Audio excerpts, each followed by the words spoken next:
Buenos días, compañeros y apreciada docente Alice. Tengo la oportunidad de socializar con ustedes algunos elementos relacionados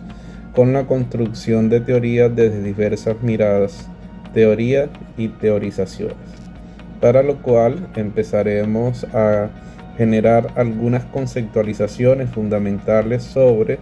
lo que debemos entender por teoría. En este sentido, Martínez 2004 considera la teoría como una construcción mental y simbólica, verbal o icónica, de naturaleza conjetural o hipotética, que nos obliga a pensar de un modo nuevo al contemplar, integrar, unificar, sistematizar o interpretar un cuerpo de conocimiento. Kellinger, 1998, concibe la teoría como un conjunto de constructos interrelacionados, definiciones y proposiciones que presentan un punto de vista sistemático de los fenómenos mediante la especificación de relaciones entre variables, con el propósito de explicar y predecir fenómenos. En la misma línea, Popper, citado por Tempa 2012, define la teoría como una especie de malla para capturar el mundo y poder relacionarlo, considerando que cada vez su tejido se hace más fino para que sea válida y confiable. Esta debe ser refutada por medio de principios de falsabilidad. En consecuencia, Bunge 1981 define la teoría como un contexto cerrado respecto de las operaciones lógicas. En otras palabras, una teoría es un conjunto de proposiciones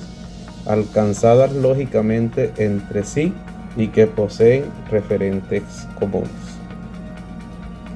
En relación con la teorización, desde el punto de vista conceptual, Strauss y Corbin en 1998 la conciben como un esfuerzo para arribar a interpretaciones y explicaciones acerca de los procesos que se han dado o dejado de dar en el desarrollo del grupo. Para el caso de Martínez 2006, concibe la teorización como un modo de mirar los hechos, un modo de organizarlos y representarlos conceptualmente a través de una red de relaciones entre partes y constituyentes. Nuevamente, Strauss y Corbin en el 2002 establecen la teorización como un trabajo que implica no solo concebir o incluir ideas, en este sentido conceptos, sino también formularlos. Es un esquema lógico, sistemático y explicativo. En atención con los teóricos citados anteriormente, es posible indicar que la teorización es una acción importante en el proceso de formación de investigadores. En atención que la intencionalidad de la teorización se centra en comprender o explicar fenómenos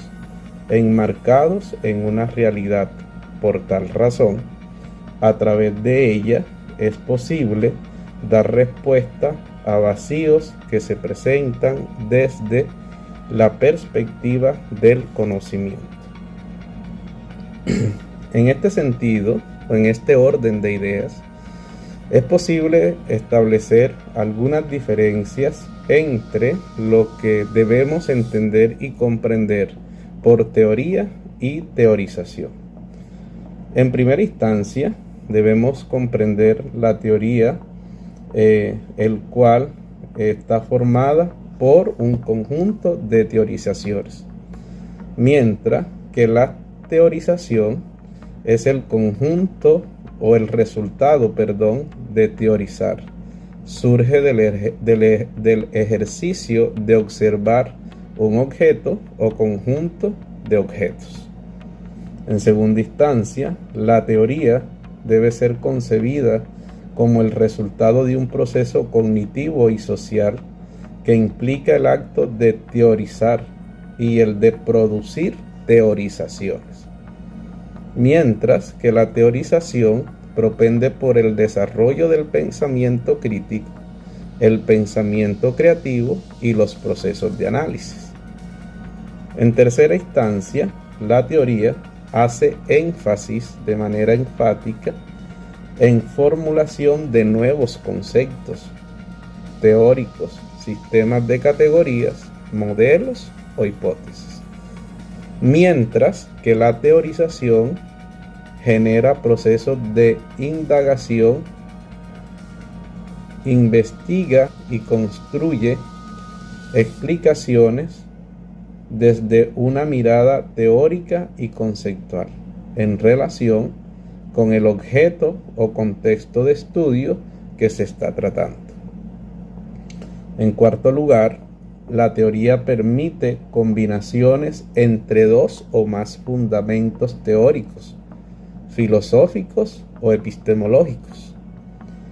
mientras que la teorización está ligada con procesos cognitivos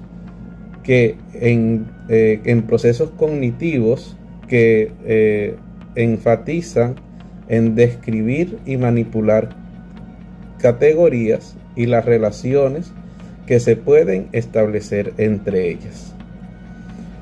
En quinto lugar, podemos concebir que la teoría se concibe como una serie de instrumentos conceptuales por los cuales los seres humanos intentan articular de manera sistemática el conocimiento que se obtiene de la experiencia mediante el proceso investigativo, mientras que la teorización en específico conduce a la reconstrucción de la realidad e implica una búsqueda ordenada del conocimiento. En último lugar, o en sexto lugar, es importante indicar que la teoría, desde el punto de vista de su desarrollo y construcción, mientras tanto, la teorización se concibe desde el punto de vista de la concreción científica de la investigación. En adelante, también es necesario establecer que desde el punto de vista de la teoría y la teorización existen unos elementos de relevancia que le permiten dar importancia a cada uno de estos aspectos. En este caso, la teoría orienta el proceso de investigación planteado o para hacer procesos de reformulación de problemas. También la teoría ofrece un mapa o un modelo de un sector de la realidad. También se concibe la teoría un elemento importante porque permite porque establece más bien que los conceptos atraviesan la teoría, permean e implican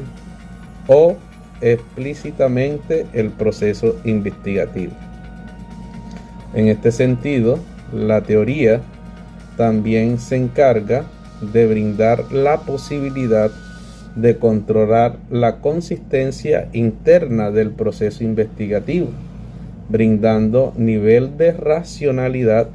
al discurso metodológico. Para el caso de la teorización, esta se considera importante porque se debe asumir como un proceso que demanda un flujo de trabajo continuo y permanente. También la teorización se concibe como un aspecto importante dentro del proceso de investigación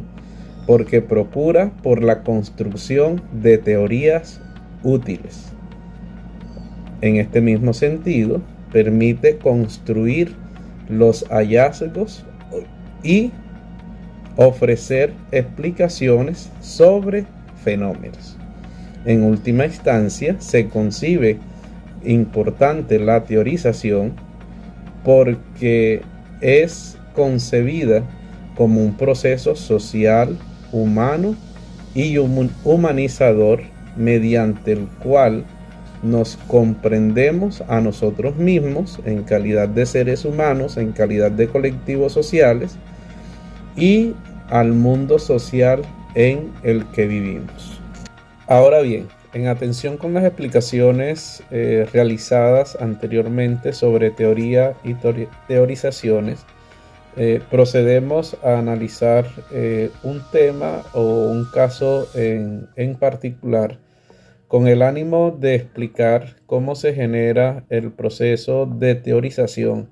desde la perspectiva del análisis cualitativo. En este sentido, el caso que estaríamos o el tema que estaríamos analizando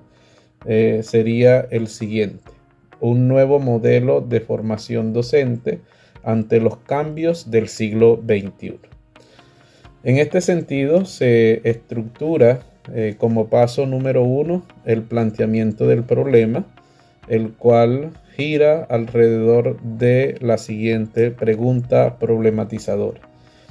¿qué percepciones asume el profesorado de una institución educativa ante la formación que debe precisar un docente ante los cambios del siglo XXI? En este sentido, el paso número 2 consiste en la selección y diseño de la técnica a aplicar, para lo cual se define la entrevista.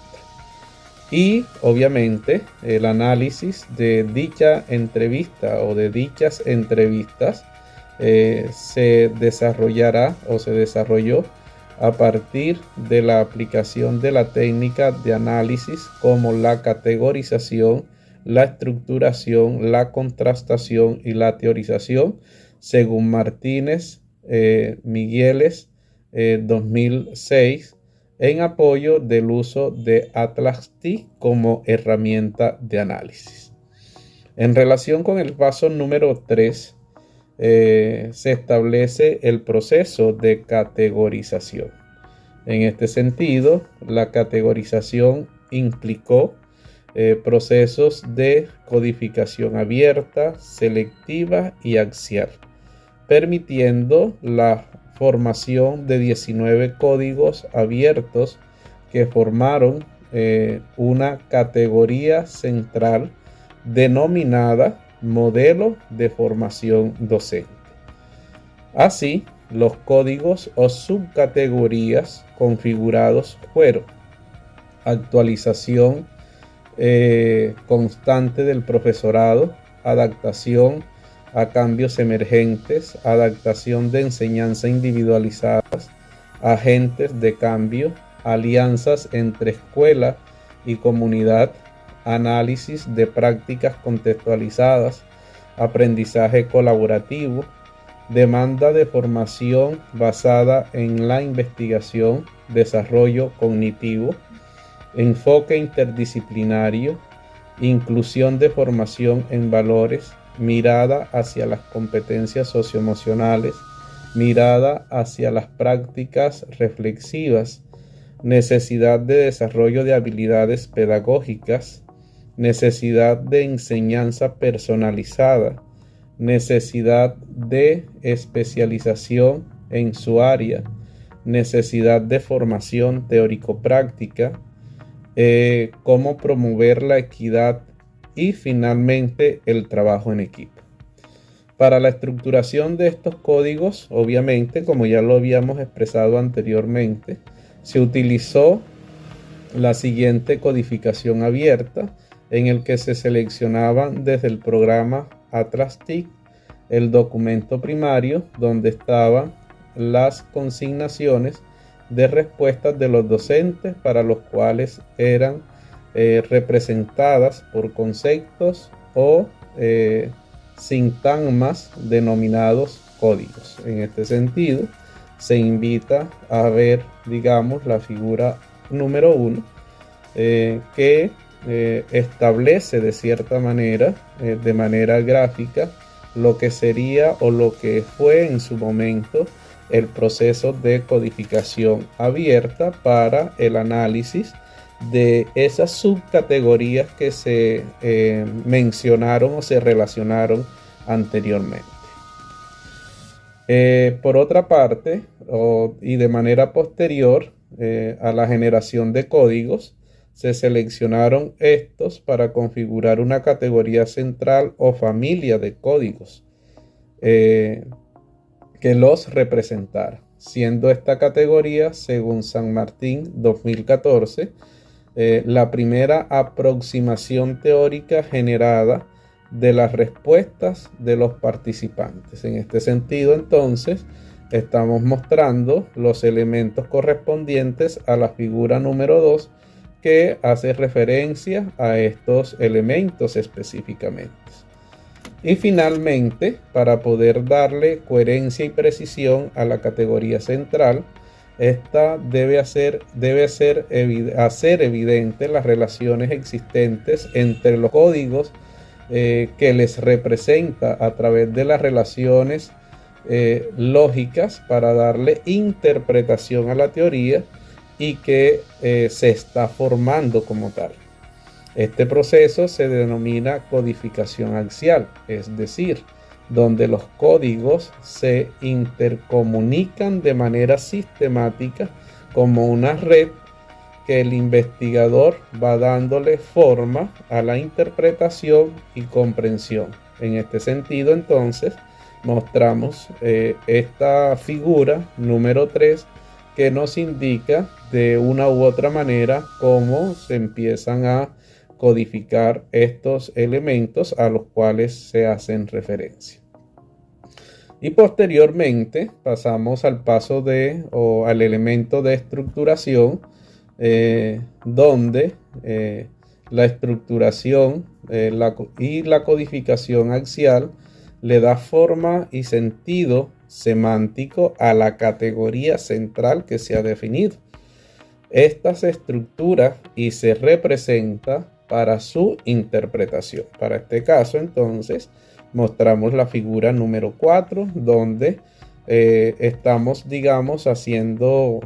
relación a esa categoría central que hace referencia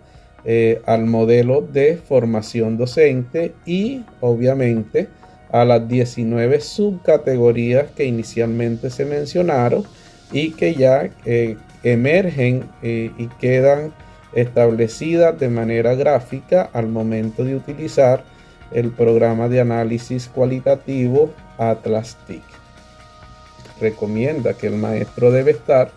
en una actualización permanente de tal manera que responda a diversas necesidades y demandas en la escuela, tales como la enseñanza personalizada, por lo que se requiere especializarse en un área u otras afines para desarrollar mayor precisión y coherencia en su praxis. Es importante entonces recordar que los 4 elementos que surgieron de forma principal en este sentido hacen relación específica a lo que tiene que ver con la actualización constante del profesorado, la demanda de formación basada en la investigación, el enfoque interdisciplinario y el docente como agente de cambio, tal como se muestra en la figura anterior, que es la figura número 4. Posterior a este ejercicio, se procede obviamente a considerar lo que se concibe como el proceso de teorización. En este sentido, se establecen los siguientes elementos como principales. Y se indica que en la actualidad existen diversas iniciativas para poder responder a las distintas necesidades que emergen de los contextos sociales. Así, desde la UNESCO en 2015 se establecieron los Objetivos de Desarrollo Sostenible, o ODS, como una iniciativa multidimensional en la cual los distintos ámbitos internacionales y nacionales han estimado resignificaciones y modelos macro, meso y microcurriculares para que desde la escuela se puedan cumplir tales objetivos. En concordancia con lo anterior, obviamente, el Plan Nacional Decenal de Educación en Colombia 2016-2026 ha intentado favorecer una enseñanza de calidad con enfoques inclusivos e interculturales, capacitaciones continuas, fortalecimiento de habilidades socioemocionales, así como las alianzas entre la escuela y las comunidades para el desarrollo social y local. No obstante, aunque tales iniciativas se mantengan con firmeza en los referentes nacionales de calidad en el contexto colombiano, siguen tales dificultades para poder afianzar una práctica pedagógica relevante o que genere impacto real al interior del contexto del aula o de las instituciones educativas. La permanencia de metodologías tradicionales y la poca adaptación de los métodos emergentes activos como el aprendizaje basado en proyectos, aprendizaje basado en problemas, aprendizaje basado en retos, entre otros, la gamificación, el uso de recursos educativos digitales, el uso de estrategias socioafectivas, el arte, entre otras, ha imposibilitado que los educandos se motiven por educarse, creando de manera progresiva una apatía a la escuela y evidenciados obviamente en los distintos resultados o desempeños académicos. Una apuesta favorable, como bien lo recomendaron los profesores en el enfoque investigativo interdisciplinario, en este sentido tomamos a Restrepo 2006, ha sido uno de los exponentes de la investigación en el aula, como un proceso que lleva al educador a reflexionar sobre su quehacer en el aula. Es decir, no se enfoca tanto en el estudiante, sino en sí mismo. Es decir, una perspectiva metacognitiva en el que debe hacer seguimiento a sus debilidades y fortalezas pedagógicas para afianzar la enseñanza y el aprendizaje. En este sentido, establecemos o consideramos o se considera a Tamayo y Tamayo 2011 que por su parte manifiesta que ante la complejidad de los procesos de enseñanza y aprendizaje respecto a las necesidades contextuales, es importante generar una mirada desde la perspectiva o desde el campo de la interdisciplinaridad. Esta se puede convertir en un elemento trascendental o fundamental para generar impactos, toda vez que deja a un lado la enseñanza tradicional y convoca a la integración de disciplinas o a ese diálogo que se debe generar entre disciplinas de diferentes o con diferentes objetos de estudios con propósitos comunes, para que de manera colectiva y cooperativa se tracen técnicas, estrategias, métodos, entre otros, para garantizar que el estudiante aprenda y aprenda, o sea, que haya un proceso de aprendizaje, pero también de aprehensión de ese aprendizaje. En tal sentido también de habilidades y competencias necesarias para mitigar las diversas problemáticas reales que en estos momentos afectan de manera directa esos aprendizajes de los estudiantes y obviamente los procesos de enseñanza que generamos los maestros o los profesionales de la educación desde nuestras prácticas pedagógicas. Estas sean cognitivas, emocionales, sociales y o ambientales. Muchas gracias.